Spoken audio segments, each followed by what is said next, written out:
ولا تستوي الحسنة ولا السيئة ادفع بالتي هي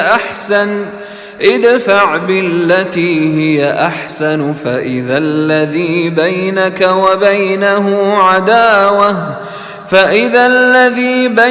وبينه عداوة كأنه ولي حميم.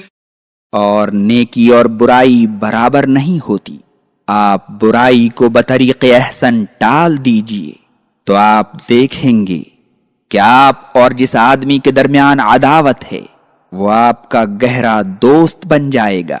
نبی کریم صلی اللہ علیہ وسلم اور دیگر دعات اللہ کو ایک بہت ہی اہم تعلیم دی گئی ہے، اور اس کی ابتدا یوں کی گئی ہے کہ اچھا عمل اور برا عمل دونوں برابر نہیں ہو سکتے ہیں. اچھا عمل آدمی کو جنت تک پہنچاتا ہے اور فرشتوں کی صحبت کا سبب بنتا ہے، اور برا عمل جہنم کی طرف لے جاتا ہے اور شیاطین کی دوستی کا ذریعہ بنتا ہے. اس لیے اے میرے نبی، اگر کوئی برائی آپ کے آڑے آئے تو اچھائی کے ذریعے اسے اپنے آپ سے دور کر دیجئے. برائی کا جواب اچھائی سے، قصور کا جواب عفو درگزر سے، غصے کا جواب صبر سے، لغزش کا جواب نظر انداز کر کے، اور دعوت کی راہ میں ایذا رسانیوں کو برداشت کر کے دیجئے. آپ جب ایسا کریں گے تو دشمن دوست اور دور قریب کی طرح ہو جائیں گے. قاشانی لکھتے ہیں جب آپ دشمن کی برائی کو کسی بہت ہی بہتر اچھائی کے ذریعے دور کر سکتے ہیں تو اس سے کم درجے کی اچھائی کے ذریعے اسے دور نہ کیجیے. برائی کے ذریعے اس کا دور کرنا تو کسی حال میں بھی جائز نہیں ہوگا، کیونکہ آگ کے شعلے اور بھڑک اٹھیں گے اور آپ اپنی خواہش اور شیطان کے پیروکار ہو جائیں گے.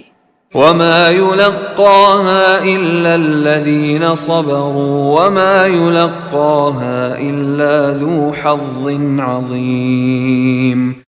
اور یہ صفت صرف ان لوگوں میں پیدا ہوتی ہے جو صبر کرتے ہیں، اور یہ صفت صرف بڑے نصیب والے کو حاصل ہوتی ہے. آیت 35 میں اللہ تعالیٰ نے فرمایا کہ یہ شریف خصلت اور عظیم فضیلت تو انہیں نصیب ہوتی ہے جو درد و الم کے گھونٹ خاموشی کے ساتھ پی جاتے ہیں اور اپنے رب کی طاعت و بندگی پر صبر کے ساتھ قائم رہتے ہیں.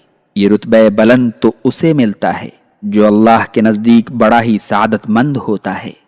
اس کے اندر خیر کی صلاحیتیں کوٹ کوٹ کر بھری ہوتی ہیں، عقل سلیم اور خلق عظیم کا مالک ہوتا ہے، اور سب سے اول و آخر اپنے رب سے ثواب کی امید لگائے زندگی گزارتا ہے.